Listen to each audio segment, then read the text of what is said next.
Welcome to Vintage Tinplate Toys. This is part 2, all about repairing a shunting train. The episode is called A Simple Way of Repairing the Toy by Replacing the Clockwork Mechanism and the Drive Belt.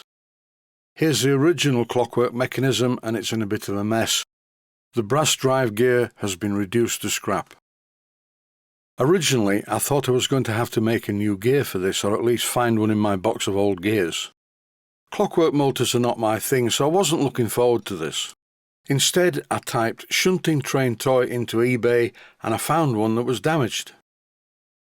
Here's what I bought via eBay. The box at the back contains the original one that I bought with the broken mechanism, and in the foreground is the one that I've just bought, which is incomplete, but the clockwork motor part of it is fine.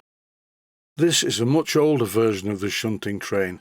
It's old and it's rusty. The graphics are different. I think this could be from the 1930s.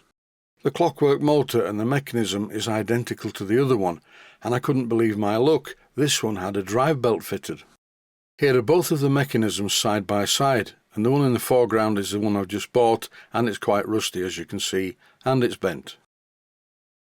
From my experience, the big problem with tinplate toys are the lugs that hold them together.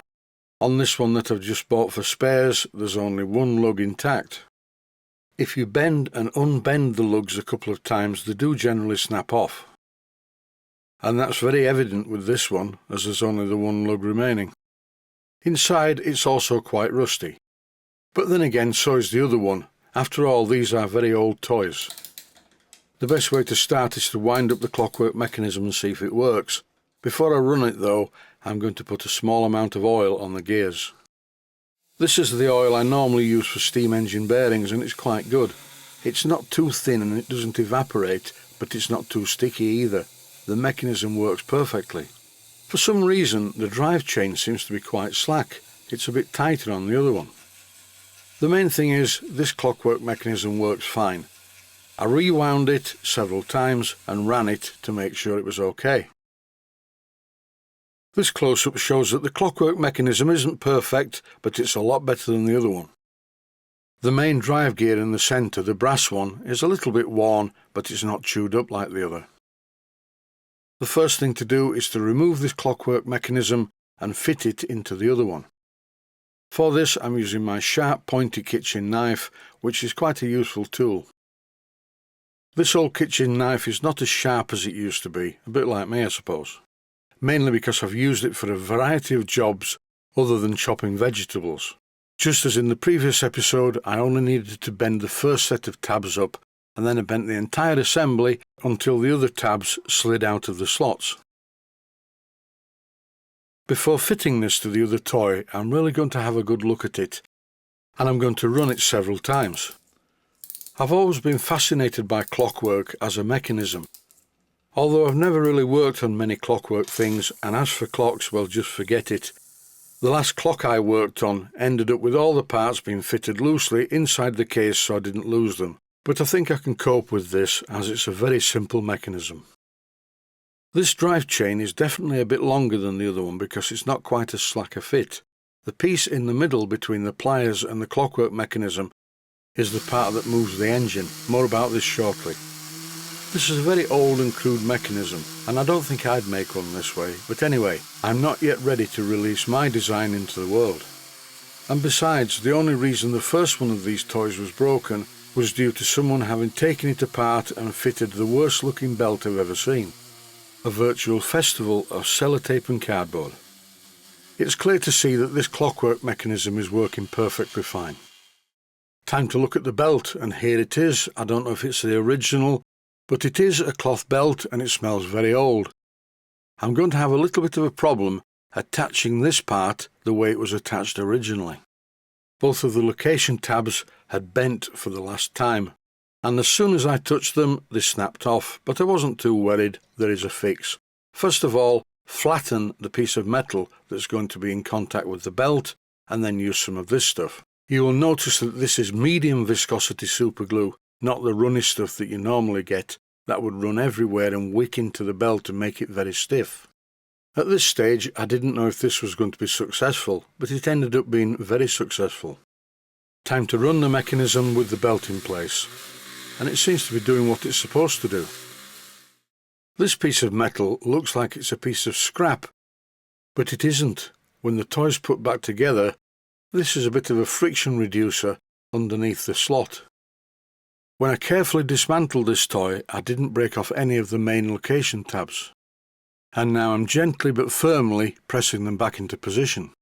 And right or wrongly, I'm using the edge of a small pair of pliers for this.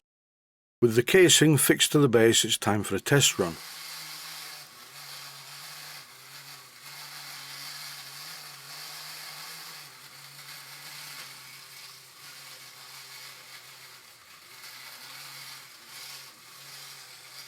The only problem was the locomotive didn't pick up the carriage. I had to help it, which somehow defeats the object of the toy. This was a simple fix. I just bent the couplings so they engaged properly. When the engine pushes the carriage back into the shed, sometimes it slides to the side, and I found this to be the amount of bend that I put on the lug at the top of the locomotive that looks like the steam dome. You need quite a delicate touch when working with these things. They're very easily damaged. The main thing is, now it works. The engine goes up and down the track, picking up the carriage and pushing it back again. In this clip, I'm refitting the winding house. This covers the clockwork mechanism. And once again, I didn't break off any of the mounting lugs. After this, all I did was obsessively tweak the engine until it ran okay, and picked up the carriage, turned round and pushed it back into the shed. A very simple operation and utterly pointless. As I was doing this, in my head, I was designing a double O gauge version, but I think I'm happy enough with this. The engine still insisted on turning in one direction, and eventually I figured out that the driving bar that moves the locomotive was actually twisted at its base. To conclude this simple repair, I would just like to say that the super glue was a total success. I did find that the amount of twist that I had to apply to the steam dome part, or the tab at the top of the locomotive, was critical. Once the little locomotive was locked firmly to the bar, it seemed to behave itself, and it pushed the carriage back into the carriage shed as it was supposed to do. And this is about as far as I want to take this job. It works.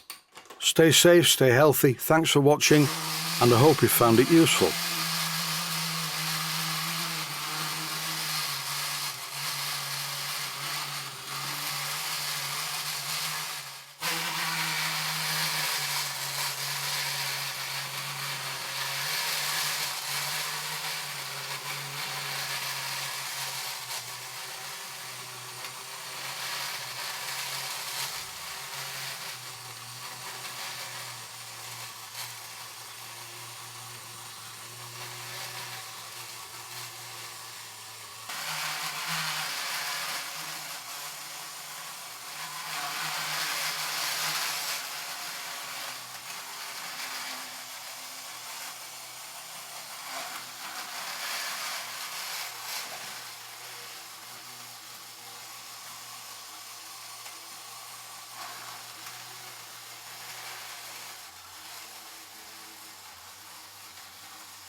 Please take the time to visit my Mainsteam Models website and click on the section of the website that says Video Playlists. And by doing that, you can find other videos that you may like to watch.